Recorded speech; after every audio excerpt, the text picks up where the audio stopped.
Bonjour, je suis René Euzé, et je suis caméraman sous-marin depuis 30 ans et je vais vous présenter mes 3 coups de cœur.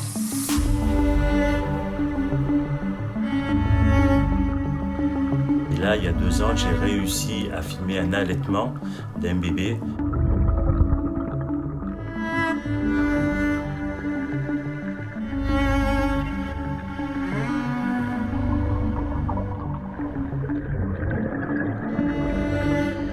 Et me laisser accrocher à moins d'1 mètre, de voir cette séquence m'a dégagé une émotion tellement forte que je me suis dit, à un moment donné, je me suis dit, c'est pas possible, c'est un rêve. Et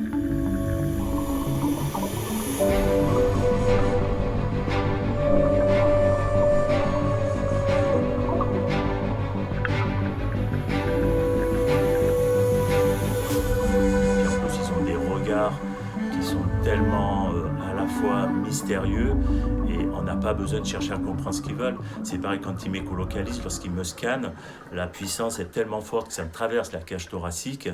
Ben, je ne cherche pas à savoir ce qu'il veut me dire. On sent qu'il se passe quelque chose, mais j'accepte parce que je suis chez eux. Et le fait de se faire respecter par le monde sauvage, c'est quelque chose de merveilleux.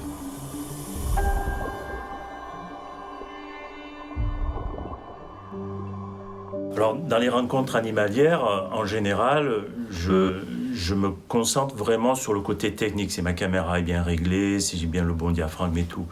Mais là, il m'est arrivé notamment de filmer un ours polaire en Arctique. Et l'émotion a pris le pas sur moi parce que lorsque j'ai vu la patte de l'ours arriver devant la caméra, le regard qu'il avait, je me suis dit, waouh, soit j'ai eu beaucoup de chance, soit on a une rencontre exceptionnelle parce que moi, j'avais jamais vu d'ours et je pense que l'ours n'avait jamais vu de plongeur.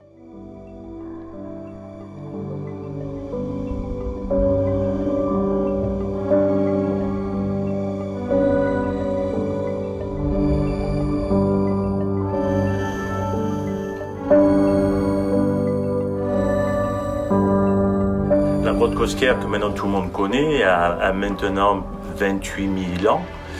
Et il y a moins de 100 personnes sur 7 milliards qui sont rentrées, qui l'ont vu. Et j'ai eu la chance de pouvoir tourner une émission.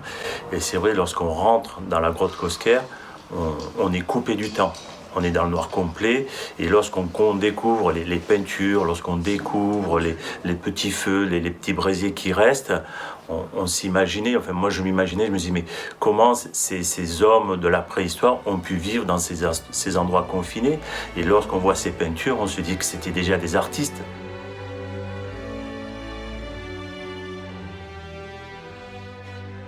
Moi, ce que je veux, à travers mes reportages, à travers mes images, c'est déjà dégager une émotion. Parce que je me dis, filmer la nature dans son milieu, déjà se faire accepter, c'est une chose. C'est pas pareil comme une fiction ou un animal qui est apprivoisé ou qui est conditionné.